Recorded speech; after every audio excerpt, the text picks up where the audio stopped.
Mike Johnson in studio with us, Bone. I know you'll get a kick out of reconnecting with MJ to talk a little recruiting. How are you this morning?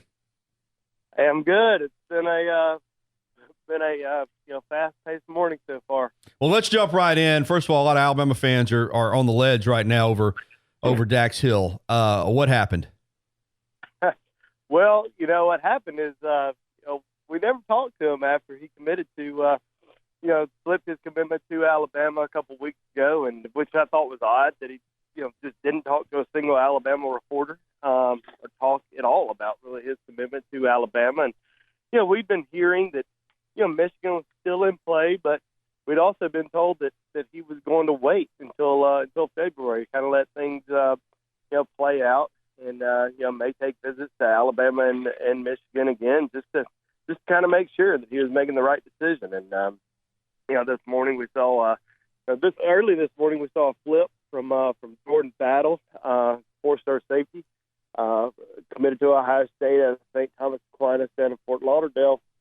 Flipped his commitment to Alabama from Ohio State, and shortly after that, Dax Hill decided go ahead and send in his LO out to Michigan. And there's been some talk that he didn't want to join a recruiting class that had some other safeties in it. Not that I don't think it's because of being scared of competition or whatever it may be, but you look at Alabama's class and they've got great defensive backs, but you also look at them and you say, all right, well, which guys are going to play safety? Which guys are enrolling early? Brandon Turnage from Oxford, Mississippi. That was a big signing this morning for Alabama. He's been told, he's listed as a defensive back, and a lot of people think he's a defensive back, but Alabama told him the other day, hey, we're recruiting you as an athlete. We're going to let you work at it on the offensive side of the ball, at cornerback, at safety, and we're going to try to find the best position for you. DeMarco Hellum, also an athlete, can play on either side of the ball. Played a lot of wide receiver this past year. Christian Williams, defensive back that who knows what's going to happen with him. He's not signing. He's not signing today. He's going to be signing in February. He's going to be taking an official visit to LSU in January.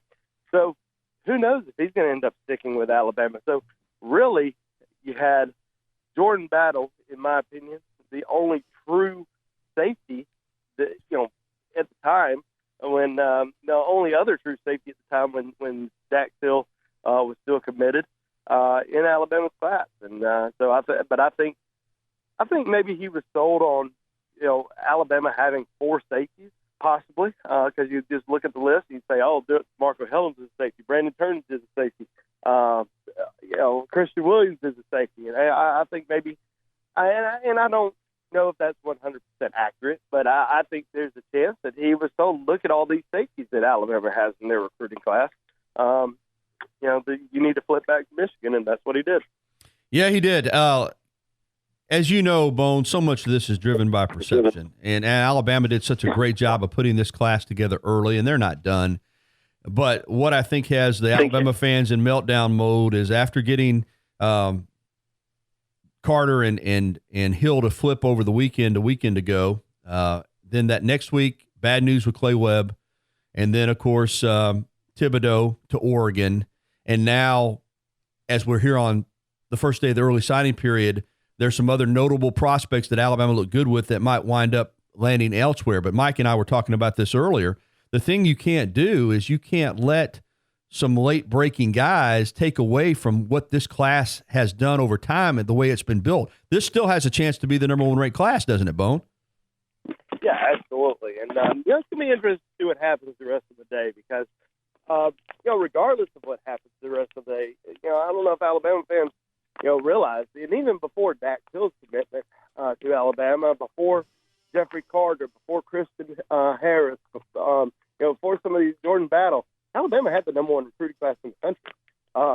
They had an unbelievable recruiting class heading into this final couple of weeks, and I think a lot of Alabama fans are kind of, I think they're focused in on how Alabama finishes because last year it wasn't a great finish. True. They missed on some. They No missed doubt. on some top guys on down the home stretch. But I still think, regardless of what may end up happening today, even if they missed out, let's say they missed out on every guy remaining today: Evan Neal, Nakobe Dean, Trey Sanders.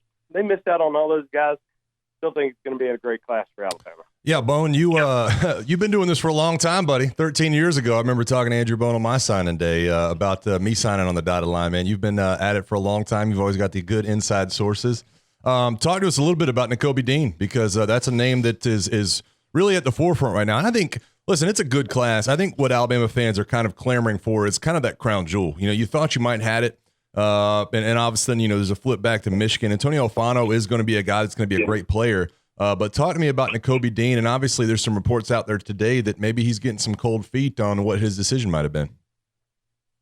Yeah, Mike, it's it's coming down to the wire for him, that's for sure. And it's funny, you try to talk to as many people in this business as possible. You try to talk to as many sources as possible, and you just try to get everybody's feel and take on where a kid may be leaning, especially a kid like Nakobe Dean or Trey Sanders or an Evan Neal, which people just don't know for sure. And I've mentioned a few days ago, probably on, I guess maybe Saturday, that I was hearing a lot of chatter that it was between Georgia and Ole Miss, and I'm still kind of hearing that. I mean, I think a lot of people thought that I was a little crazy thinking that Ole Miss was in it more than most people thought. And that certainly seems to be a hot name right now for Nakobe Dean. I think in the end he ends up choosing one of those two schools. Now, will it completely shock me if it's Alabama? No, but just from everything I'm hearing, I think it's Georgia or Ole Miss, and we'll find out. I think around 1:30 today what his final decision is. Yeah, Neal's a big one too, Evan Neal. And you mentioned Sanders. I mean, let's be honest, Bone, it looks like he's going to wind up at Georgia. Evan Neal, the 5-star offensive tackle from IMG Academy in Bradenton, Florida, long thought to be an Alabama lean, but I know they're sweating that one out. What's your prediction on him? Who'd you say? I'm sorry. Evan Neal. Evan Neal. Sorry. Yeah. I mean, as of right now, still thinking Alabama, but I'm not going to lie when I say it has become a lot closer than what I think anyone expected from the Alabama side, from the Georgia side. He was pretty much all Alabama for the last, probably for the last month or so, and then he took that official visit to Georgia 2 weekends ago, and still kind of felt like it was Alabama. But then in the last, probably in the last 5 days, Georgia really amped it up and has made him really think hard about this decision. And, it looks like Trey Sanders is probably going to end up at Georgia. I mean, that's our prediction. I think that's pretty much everyone's prediction at this time. And we'll know about Trey around noon today. But, a lot of people think that Trey's decision could possibly influence Evan Neal's decision. And, we'll just have to wait and see. But as of right now, still projecting Neal to Alabama.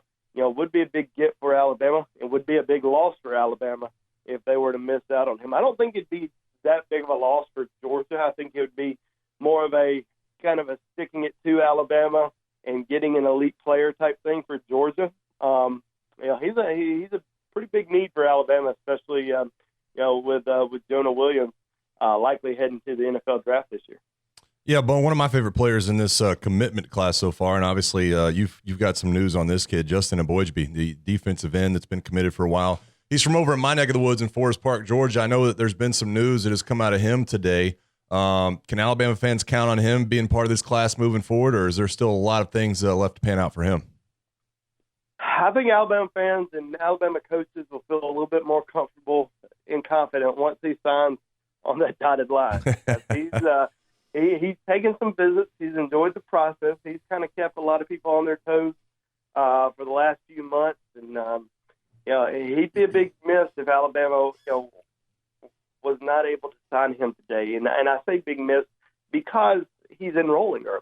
And I always tell people, if you want somebody to contribute early, the best chance to contribute early are these guys who are able to enroll in January and go through the winter workouts and go through spring training with a team and get acclimated with everything, about being a college student athlete. You know how that is. So, I just think that, it would be a big miss just because Alabama, needs some help on the defensive line next year. They're going to be losing, their top 3 guys.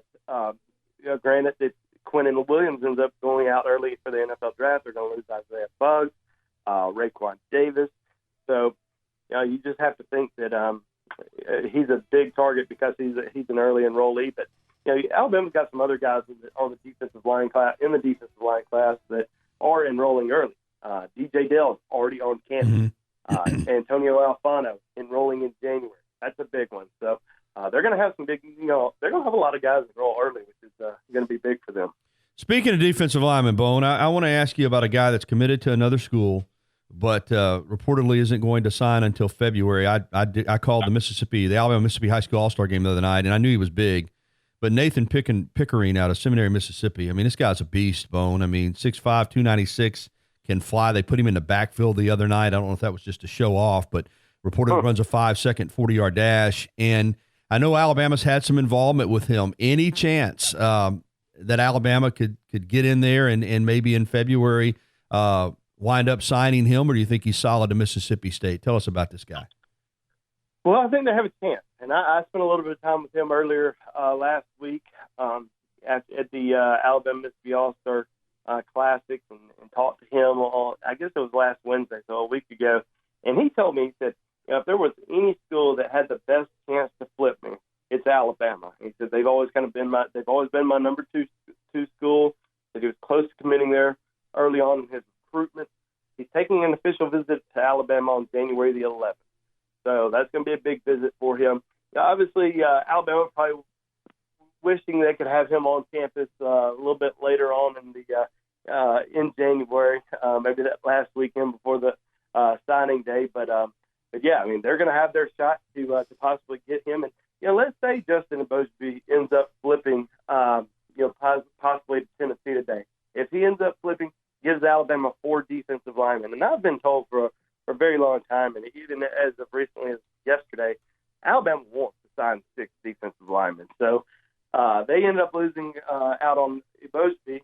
Then you still have guys like Nathan Pickering. You have Jaquez Sorrells out of Largo High School in Florida that's still available. And also you have the 5-star defensive lineman Ishmael Sopsher out of Louisiana. So there's 3 defensive linemen there that they're going to heavily recruit. And, we'll kind of see what happens. But we'll obviously know a little bit more after today. It looks like Justin's going to be announcing, within the hour. Bone, listen, man, you're the best in the business, and you've got your finger on the pulse of recruiting just as well as anybody, man. I've enjoyed following a lot of the stories this year. Alabama fans, their heads on a swivel today, man. It's early signing period. Help us out a little bit. Point us in the right direction. What can be the next big piece of news that rolls down? Obviously, you said there's another kind of signing within the hour, but is there anything that you might be expecting behind the scenes or anything the Alabama fans should be on the lookout for moving throughout today? Well, it could be a relatively slow day the rest of the day for Alabama. Obviously, Alabama fans will be watching Justin Bosby announcing that commitment here, I think around 10:30 Central Time. Trey Sanders is going to be announcing around noon, but as I said, I think he's going to end up going to Georgia. And then in the 1 o'clock hour, obviously we're all going to be watching, Evan Neal and Nakobe Dean. What are these 2 guys going to do? I think Alabama's got a better chance with Evan Neal than Nakobe Dean, but obviously still got to watch those 2 guys. But at the end of the day, Alabama's going to sign a great class. I think that's the biggest thing that Alabama fans are going to have to take away from today, regardless of what may happen the rest of the afternoon. They're going to have a top 5 recruiting class. There's no doubt about it. They're going to have probably, I think, around 15 guys who are going to be early enrollees. They're hitting a lot of needs, especially on the defensive line and then secondary. They may have lost Dax Hill today, but they still have a great secondary class. So, you got 2 quarterbacks in Talia, Tagovailoa, and Paul Tyson. And, they've got a chance to really have an outstanding class. Now, one thing I will mention is, Alabama may miss out on Trey Sanders today. but they're still going to be going after a running back. And I'd keep an eye on DJ Williams. I was going to ask you about him. Yeah, out of Sebring High School in Florida, had a big-time senior season, got a lot of scholarship offers.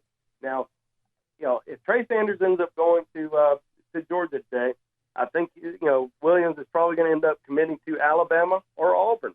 Auburn thinks they've got a good chance with him, but I think Alabama's going to push hard for him as well. He's going to be an early enrollee. So that's another name to really keep an eye on today. All right, Bo, we're going to let you get back to it because I know you're busy. But this has been a great recap. You brought us up to speed, and I was going to ask you about DJ Williams, and I'm with you. I think if Sanders commits to Georgia, look out for Williams at Alabama. Anybody else off the radar, maybe, if there's quote unquote a surprise commitment, somebody maybe that we haven't talked a lot about that you're keeping your eye on that might wind up depending on how things go at Alabama. I think that's it, guys. Okay. I mentioned on our board the other day that Keon Zipper was a name that Alabama was still heavily going after. They were still in communication with him yesterday, but he's announcing in about 10 minutes. I think he's going to Florida. All right, great stuff, Bone. Again, let the listeners know real quickly. I know you're busy there at BamaInsider.com, how they can get all the information today on signing day. Yeah, I jump on board on BamaInsider.com. We've got a signing day thread, just every little bit of piece of information that you possibly need today on Alabama's recruiting classes right there. Follow me on my Twitter handle, at Andrew J. Bone. Thank you, Bone. Appreciate it. Thanks, guys. Have a good one.